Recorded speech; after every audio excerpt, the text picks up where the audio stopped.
Yo, yo, yo, it's your boy Husher here with some Domination on Hanoi on Blops. This game was from the very first day they put up the new Express playlist, which has no ghost and no second chance. About fucking time. And there's an idiot running ghost, even though you can't use it. There's a lot of them actually, if you go and play this that first day. But I'm here to talk about the perks that are in Modern Warfare 3. At least the ones that were leaked and supposedly are official. We'll start off Tier 1, Extreme Conditioning. Sprint longer distances, and the Pro is climb obstacles faster. Sleight of hand, reload faster, faster weapon swapping for the Pro, which would be Scout Pro from Black Ops. Scavenger, same as it's always been. Blind Eye. Now this is the first of the perks that Ghost was split into two, which is that you're undetectable from air support, and the Pro is faster launcher, lock on, and extra damage to air support. And then the last one, Tier 1, we got Recon, which is explosive damage, marks target on the heads-up display, and then the Pro would be bullet damage, marks the target. So it'll paint the target up on your mini-map. I'm guessing what it'll do whenever you get a hit marker on them, so the rest of your team sees them, if you're using that. Tier 2, we got Hardline, which requires one less kill for kill streak as it's been, but the Pro is that 2 assists now count as a kill towards your kill streak, or actually I should clarify, point streak, as it is in Modern Warfare 3, because supposedly other things like capping points and stuff like that will go towards your point streak. Next we got Assassin, which you are basically it's like half of Ghost. It's like you're immune to the UAV, motion sensor, thermal, and heartbeat sensors, and the Pro is you're immune to counter UAV and EMP. Now, personally, I think this is a bit overpowered. I hate it when perks counter kill streaks. It's bullshit, alright? Which is why Ghost sucks so goddamn bad. But now, they take Ghost, they split it into two, they do something good. But then they go and make this, like, even more overpowered. It's like okay, if someone's running UAV, counter UAV, they get them both, then it's completely useless to people running this, which, honestly, I think a lot of the noobs are going to run. Even though some of these other perks in Tier 2 are pretty good, I don't think, you're going to see half the bitches running this, just like you see half the bitches, actually probably more, running Ghost in this in fucking Black Ops. Honestly, have it, fine. But it should be immune to UAV, and that's it. And the Pro is your immune to motion sensors, thermal, and heartbeat. Not immune to counter UAV and EP at all. Alright?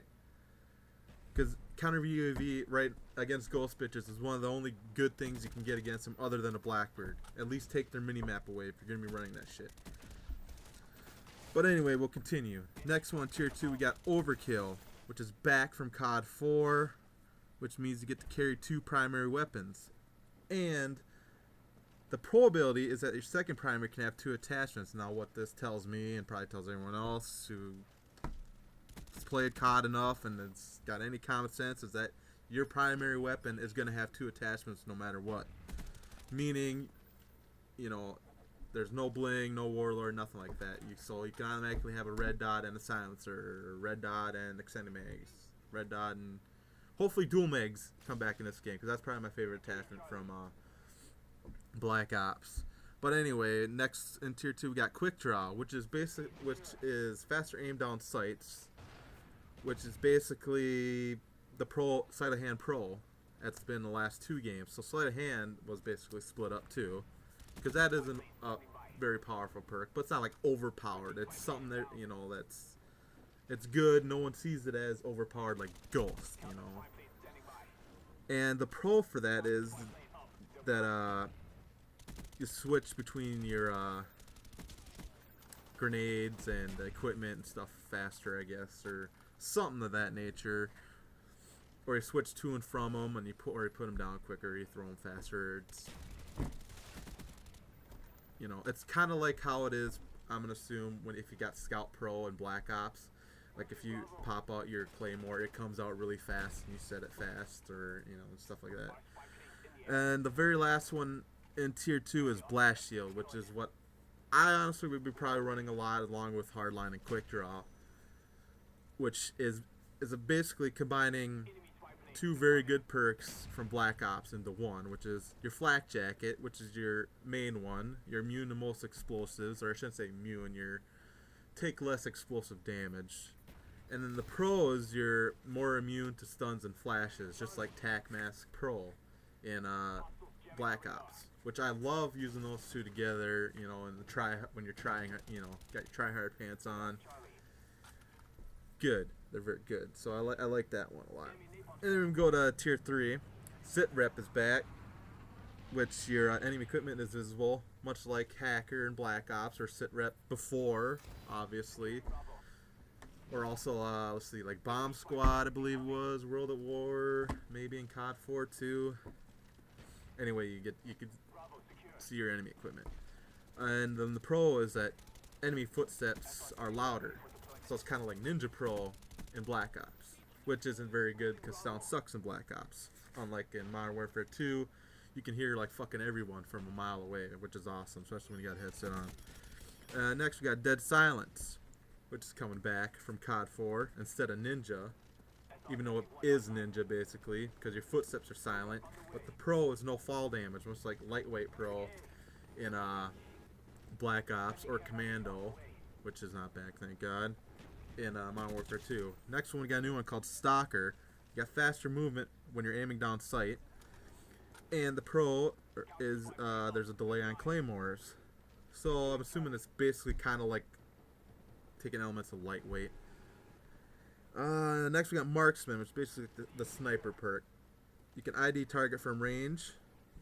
So maybe by just zooming in on the scope, if you get them in your scope, that'll ID them that way. Or maybe, because if you're using a sniper and you hit them, you're probably going to kill them in one kill. So I'm going to assume that that's what that is.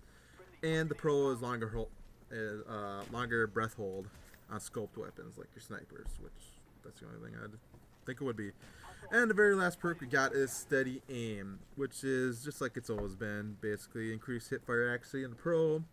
It's faster aim down sight while sprinting, which will be good on a rushing class. I kind of like that.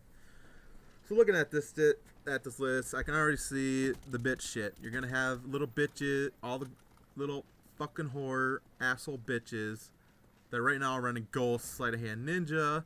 Instead we're on Blind Eye, Assassin, and Dead Silence. Now, by running Blind Eye and Assassin, they are kind of gimping themselves because there's so many better combinations for those first two, but just the way little bitches like to play this game, they'll use them both. Especially if Assassin stays the way it is. That really needs to get rid of the immune to counter UAV and EMP. Especially EMP, because according to the kill streak list, an EMP is 18 point streak, okay? Bullshit, you're immune to an 18 point streak. Alright, fuck that. But otherwise, I see Hardline. I definitely like the Pro to that because anyone who's played Modern Warfare 2, I'll assume, you know, there'll be a lot of fucking assists going on in that game. There'll be games that get like 20 assists in a full game of Headquarters, which is nuts. Just to think that those could go to a kill streak seems really good. Overkill, I can see that a possibility, especially if you put overkill with sleight of hand, because swapping weapons is always faster than reloading. So imagine a sleight of hand Pro with overkill, swap from your M4 to your M16 or whatever, or your SCAR to your ACR, faster than a reload. That just seems really good to me. Well, plus it's also two primary, so you're not stuck with a pistol or a machine pistol, which probably aren't going to be too bad. I'm kind of hoping to maybe gimp the G18s a little bit because they're kind of OP in Modern Warfare 2, and hopefully shotguns are primaries and not secondaries in this game. That way, if you want to run it, you got to run it as a primary or run overkill to have it with. Alright. And like I said, Blast Shield, that'll probably be my main tier 2 perk. You know, especially in objective games. Definitely going to run that. Especially, I don't understand why they didn't have something Like, the Blast Shield in Modern Warfare 2, the equipment was garbage. Was absolute garbage. It did nothing against explosives, which were way overpowered in the last game. They're way underpowered. Well, not way underpowered. Slightly underpowered, I think, in Black Ops. But they could have had a little bit bigger radius, because you could honestly shoot a LAW rocket at someone's feet and not even kill them just because it didn't hit them directly at the feet. Even though they weren't running Flak Jacket, which is what was even more funny. But, yeah. And I really want to try this recon. I really want to see what that's like, even though it would be hard for me to not use Sleight of Hand. Because that would be my main one. Tier 1. And, well, in certain classes, I'd definitely probably use Extreme Conditioning. Probably on a rush class or for headquarters or something like that.